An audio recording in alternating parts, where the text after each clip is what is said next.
Welcome, everyone. This is Dr. Clark from Center for Weight Loss Success. Today on Losing Weight USA, we're going to give you kind of the 30,000-foot view of weight loss, what I call weight loss simplified. It's kind of the overview of the whole thing. I hit on most of these things during a lot of our discussions, but it's kind of giving you the big picture of all this. All right, welcome to Losing Weight USA, real-time answers to your weight loss questions, some of the little bit of the latest updates, as well as a little bit of expert advice. Gives you direct access not only to me, but you should be receiving the health tips and recipes. And I say this over and over, make sure you're getting into the membership site, keep adding more and more things in there, all the educational videos, as well as lots of printed material, et cetera, menu recipe ideas. All right, during this discussion, if you have questions, just type them in during the discussion. We'll get to them at the end. If you think of things once we're all done, just give us a yell here at the Center for Weight Loss Success. The email is success@cfwls.com. Phone number is 757-873-1880. All right, I'm going to flip these slides. All right, very good. So again, this is kind of the 30,000-foot view, the big picture, the whole thing. And so our goal really is to discuss kind of some essential weight loss principles that anyone can start using today. Whether you had surgery, didn't have surgery, doesn't really matter. These are weight loss principles that anybody can utilize. And I'll also throw in some random thoughts, digressions that I think are important. All right, so let's dive in. Maybe. Here we go. All right, I throw this little quote in here because I like to think that sometimes I oversimplify things. That's true, but there's also that old adage, if you can't explain it simply, then maybe you don't understand it well enough.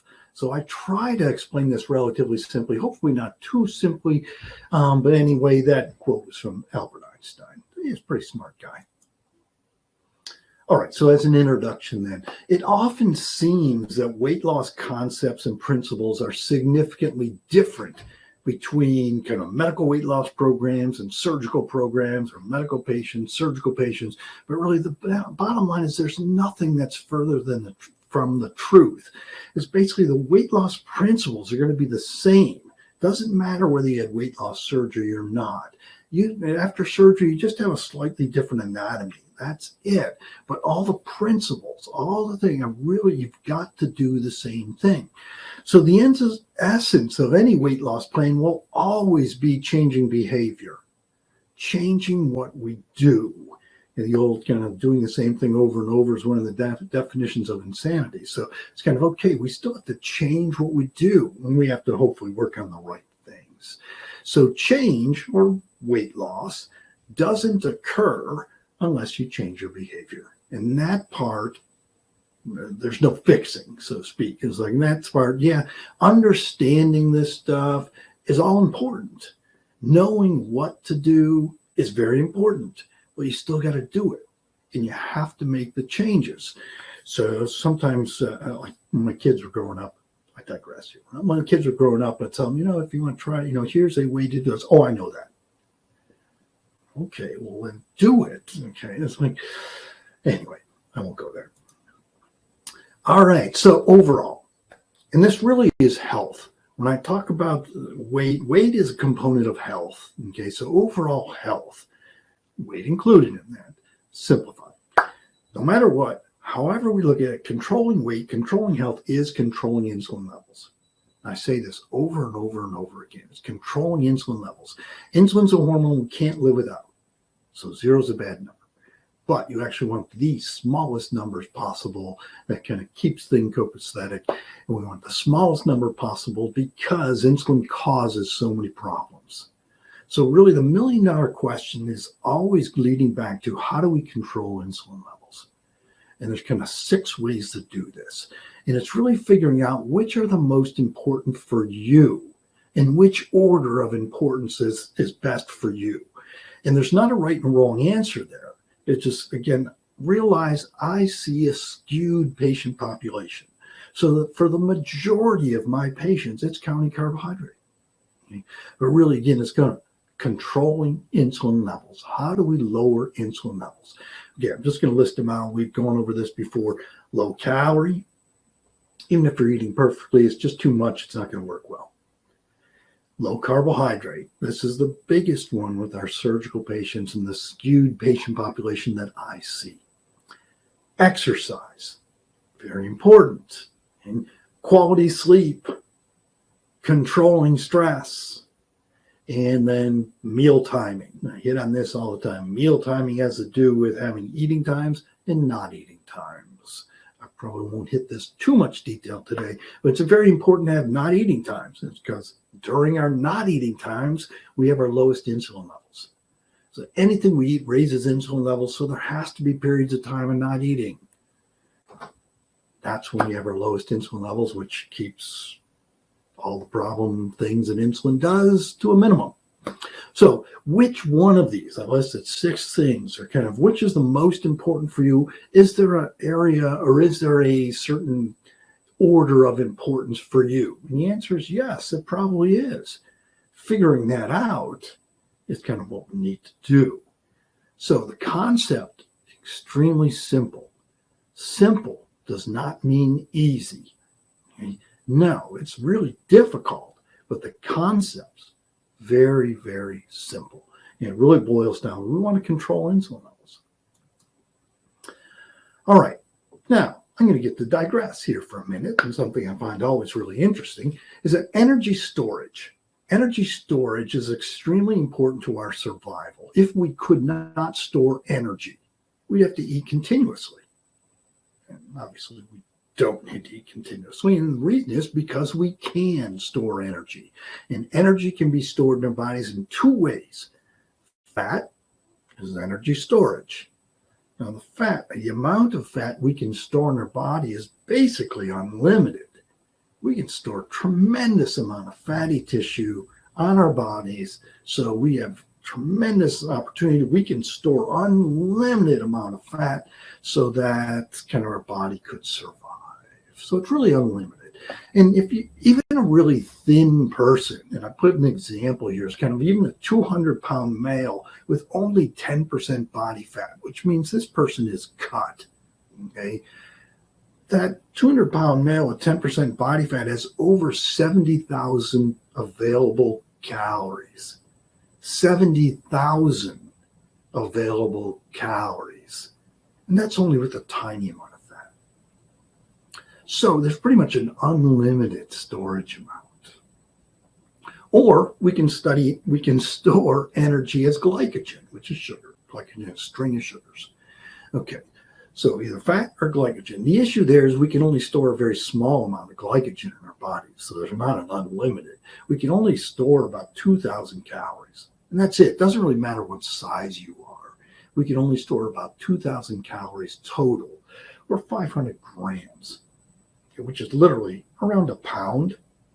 So we can spend about a pound of sugar. So if you think about, geez, if you have 100 pounds of fat and only about a pound of kind of what glycogen we can store in our body, and that's the maximum. Okay. Now, most of this is actually stored in our muscles.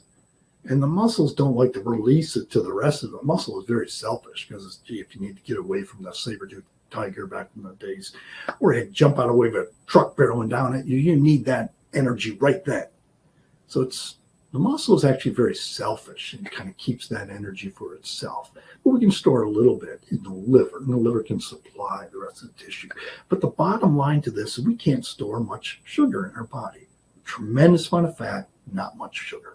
And the problem there is just because we may have a tremendous reservoir, a tremendous amount of stored energy as fat, that doesn't mean we have unrestricted access to it. It's kind of like having this great big pantry full of food, but there's a lock on the door. And we have to be able to unlock it. Okay? So you don't have unrestricted access to it. So it's not like, oh, if I just cut back on calories, I'm going to start mobilizing all this fat. It's like, it isn't as simple as that, because the fat's kind of stored away and we have to unlock it so it can actually be mobilized and utilized. And so I put this kind of humorous little picture on here, which basically is just a big gasoline traveling truck. But most gasoline trucks like this that are carrying gasoline to deliver to stations are diesel fueled. So literally, if this truck for some reason ran out of fuel, diesel, and had to pull over to the side of the, even though it's got this tremendous amount of gasoline sitting stored in the truck, it can't actually use it. There's an example there. All right. All right, so our job then really kind of for weight loss is figuring out kind of why someone is overweight, and then what is the right thing to do about that. And then the hardest part is how do you implement those right things and make them a lifestyle, okay? So in order to kind of do that, the person, the individual trying to lose weight, be healthier, has to be willing and also has to be able to do those things. Okay? Not either one of the things. You have to be willing and able. Okay? So it's not just simple as, well, I'm just going to do it. As well, you have to be willing. Yep, I want to do it. Number two, you have to be able to do it. And as we say in all those kind of, when I talk about behavior change, one, can I do it? Is it worth it? It's kind of a long, you have to be willing and you have to be able to do it. Okay? So now weight loss surgery, again, these principles can be used for anybody. Doesn't matter whether you have weight loss surgery or not. Weight loss surgery just exaggerates the normal weight loss curve. Typically, whenever you go on any type of weight loss plan, you can almost think about, gee, okay, I go on this weight loss plan, I lose some weight pretty quickly, then it slows down, then it stabilizes, then, hey, I maybe start bouncing up a little bit. Weight loss surgery just exaggerates that curve. That's all it does. So I always say is one of the downfalls of weight loss surgery is that it works so well. It works so well that you may not actually do the right things in the long run because you're somewhat rewarded with potentially doing wrong things, meaning that right after surgery, typically you're going to lose weight like crazy. I'm still waiting to see somebody who doesn't lose weight. They do. You're going to lose weight pretty darn fast. And if you still have to do the right things in the long run. Now, I'm going to digress again because that's my prerogative. So a little side note here again. No one gains weight because they actually have a deficiency in surgery. I occasionally have someone come in to me, I want to have surgery because I can't lose weight any other way.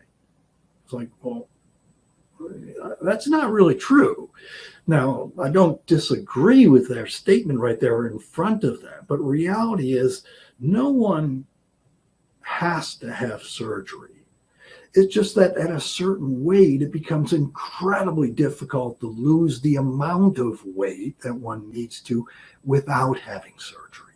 The surgery is just a huge push down the hill. It's a tool. That's all it is. But people aren't gaining weight because they're deficient in surgery. Or they're not gaining weight because they're deficient in some appetite suppressant or some new FDA approved, weight loss medication. We're not gaining weight because we're deficient in those medications.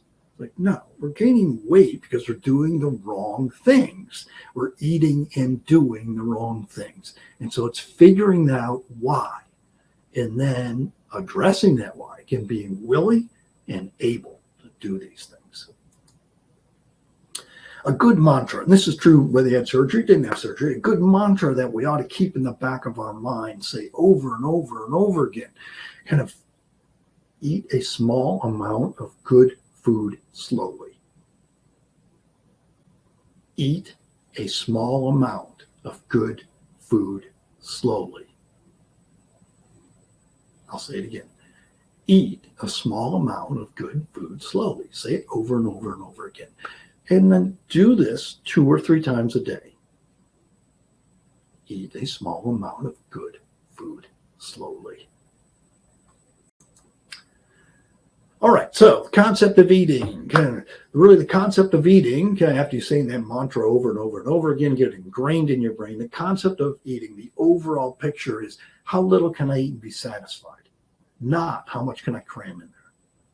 The difference between those two statements is about 20 to 25%. So how little can I eat and be satisfied? Then there also needs to be what I call the pattern of eating. This goes kind of meal timing. Meal timing.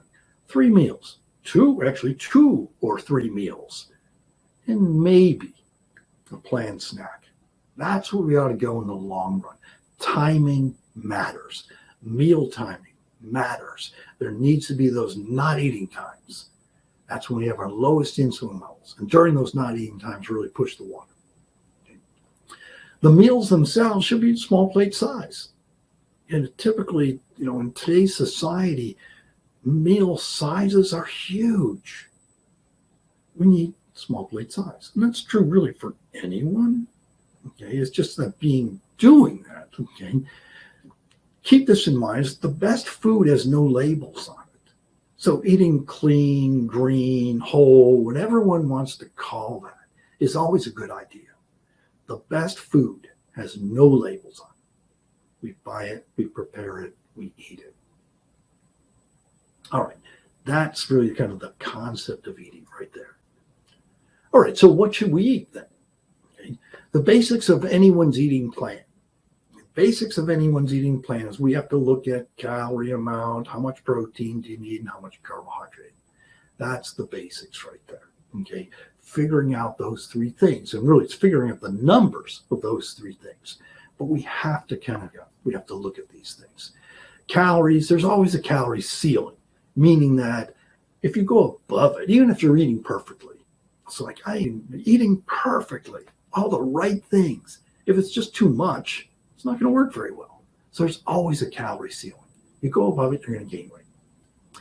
Now, that doesn't actually mean if you stay below it, you'll lose weight. Okay, but still, you go above it, you're going to gain weight. Protein, we can't survive without it. Our body's utilizing it second to second for every kind of biochemical equation I'm going. So you can't survive without it. Preserving lean body mass is key. It's our lean body mass that really drives our overall metabolism. Our lean body mass is protein. That's what it is. Okay? So we have to get a certain amount of protein in. And then carbohydrate. And the carbohydrate here is that everyone has a tipping point. At a certain level of carbohydrate, they're going to struggle. Now, everyone's tipping point is probably a little different. Okay? For some people, that tipping point may be way, way, way up here, and literally they can eat pretty much anything they want to and they don't gain weight. That's because they never really go above that carbohydrate tipping point. What I mean by that is a certain level of carbohydrate is going to make your insulin levels jump up. And again, insulin control. Controlling insulin levels is absolutely key. So a certain level of carbohydrate is going to make insulin levels jump up. Insulin turns on fat storage. So again, it's controlling insulin levels long term. For my surgical patients, typically, or even my medical patients that I end up seeing, is that the most common problem is they're very low, they're very carbohydrate sensitive. They drift on the carbohydrate, they're going to struggle. And it's because the insulin levels go up, insulin turns on fat storage. All right. So again, these are some basic components to think about. Other things to kind of chew on is the thing about this. Kind of working on weight loss doesn't work. Saying, yeah, I'll do a couple little things. It's like, no, that really doesn't work well at all. So kind of working on it, it just doesn't work well. Now, the other side of this, if you're only going to do one thing, count your carbohydrate. You get the most bang for the buck right there. Again, everybody has a tipping point. Count your carbohydrate, cut that back somewhat. Carbohydrate isn't an essential nutrient. There is no such thing as carbohydrate deficiency. It does not exist. There's fat deficiency, there's protein deficiency, there's vitamin deficiency, there's mineral deficiencies. There's all kinds of deficiencies. Carbohydrate deficiency is not one of them. So if you're going to do one thing, count your carbohydrate. 2/3 of the entire population, the American population, is very carbohydrate sensitive, which basically means they have carbohydrate, they are prone to very big blood sugar swings. Blood sugar swings cause big insulin swings. So 2/3 of the population is carbohydrate sensitive. 98% of my patient population is carbohydrate sensitive. The other 2% just eat too much. 98% of my patients are carbohydrate sensitive.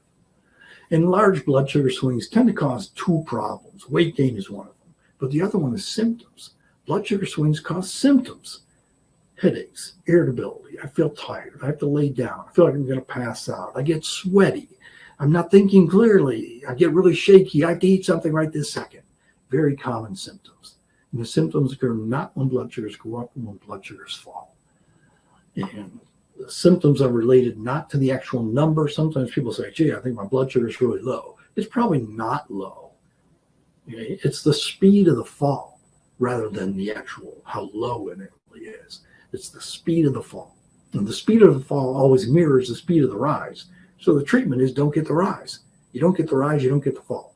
Starving people, fasting people, keep their blood sugars rock stable. They're perfect. It's only when we eat things get thrown out of whack. All right. Again, I get to digress.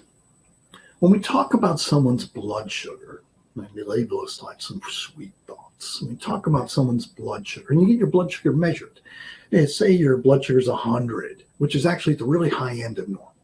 Let's just say for simplicity's standpoint that your blood sugar is 100. Okay? What does that actually mean? How much sugar is actually in your bloodstream? When you prick your finger, you get a little thing, you say, oh, it's 100. What does that mean? How much sugar is actually there? Well, if you do the math with all this, about a blood sugar of 100 means that you have about 5 grams in your entire blood volume. We have about 5 liters of blood. And so you have 5 grams. 5 grams. I'll say that again, 5 grams, which is basically a teaspoon. That's how much sugar is in your bloodstream, a tiny amount. 5 grams. So what is 5 grams of sugar? Well, it's half of an Oreo. It's about 1 Triscuit cracker. It's about 1/5 of a banana, about 1/4 of an apple, and about 1/4 of a normal slice of bread. So we're talking about tiny amounts, which also means that if you're sensitive to carbohydrates and you have 1 Triscuit, 1/4 slice of bread, 1/5 of a banana, you could double your blood sugar right there. That's 5 grams. You could double your blood sugar right there. The point there is that it only takes very small amounts of carbohydrate to give someone a significant blood sugar swing. So if you're sensitive to carbohydrates, well, often people will say, well, what, it's only one Oreo, a couple of M&Ms, just a little bit of baked potato. Does that matter? Well, it depends. The answer, if you're sensitive to carbohydrates, it may matter a lot. It doesn't take much then to double your blood sugar. What's amazing in most humans is that we don't do that. You don't actually do double. Potentially tiny amount of carbohydrate should double your blood sugar. And it doesn't actually happen. That's the human body's amazing that it does keep it in decent control. But again, if you're sensitive to carbohydrates, the point there being is it only takes a very small amount. And your body can't tell where a sugar molecule came from. It doesn't know whether it came from an apple or banana or Reese's peanut butter cup. It's just a sugar molecule. That's all it is. So keep that in mind. We're talking about tiny amounts that can have a tremendous effect. So when it comes down to what should you actually eat? Okay, I mentioned the basics. It's figuring out how many calories, how much protein, how much carbohydrate. So the trick really is to figure out those numbers. Now notice I didn't say, gee, what about fat? How much fat should you have? Fat affects calories. It typically doesn't affect insulin a whole lot. It can affect it a little bit. So it's oversimplification to say, gee, fat doesn't affect insulin at all, because anything that has calories in it will. Okay. But basically, fat does affect your calorie number. It can bump the calories up, but it typically doesn't affect insulin much. Okay. So again, the core of the eating plan, best food is no labels. Okay. oversimplify what you ought to eat. Okay, the first thing is, well, we've got to stay hydrated. We, as humans, we die in a couple of days without water. Okay, then we'd also die without protein. So we need good protein sources. And the best protein comes from real food, meat, seafood, cheese, and egg, which are very high protein sources with pretty much zero carbohydrate. And then finally, colorful vegetable salad stuff. How many times do I actually say, does someone come to me and say, I think I'm gaining weight because I'm eating too much broccoli? Those words have never come out of anyone's mouth in the last 30 years I've been doing this. So colorful vegetable salad stuff, absolutely. That should be the core, the majority of what you're actually eating. Again, it doesn't matter whether you had surgery or didn't have surgery. Okay. Broccoli, cauliflower, kale, Brussels sprouts, those type of things, romaine lettuce, spinach, asparagus. Those are, those colorful vegetable salad stuff. They don't make us gain weight. Those aren't the things. I'm sure there's an exception to that rule somewhere. So the bottom line is kind of water, good protein sources, vegetable salad stuff. That's what we all ought to eat. If it falls outside the core, don't eat it. All right. Easier said than done. All right. Again, this is a 30,000-foot view. Now, the other end of the spectrum, if the core is what we ought to eat, water, good protein sources, vegetable salad stuff. The other end of the spectrum is, okay, what do we need to avoid? And it's avoiding those things that tend to make insulin levels go way up. So it's going to be a low carbohydrate. So what I refer to as a low carbohydrate diet simplified. It's just avoiding three things: starches, crumbly carbohydrates, and watch the fruit. What you have to wrap your head around is eating healthy doesn't correlate with weight loss. They're two different things. Fruit's healthy, won't help you lose weight. So avoid these three things: starches, crumbly carbohydrates, and be careful with fruit. So the starches, what are they? Potato, rice, pasta, bread, corn. Those are the major ones. Okay. The crumbly carbohydrates are what I call the 6 C's: chips, cookies, crackers, cereal, cake, and candy.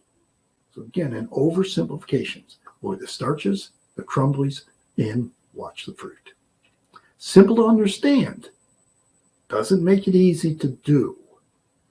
Again, the concept's fairly straightforward. All right, so putting it all together then, that's kind of putting all these things I just talked about together, kind of gives us a kind of, okay, this is our weight loss plan. But again, you have to have a good diet nutrition plan. Controlling insulin is absolutely key.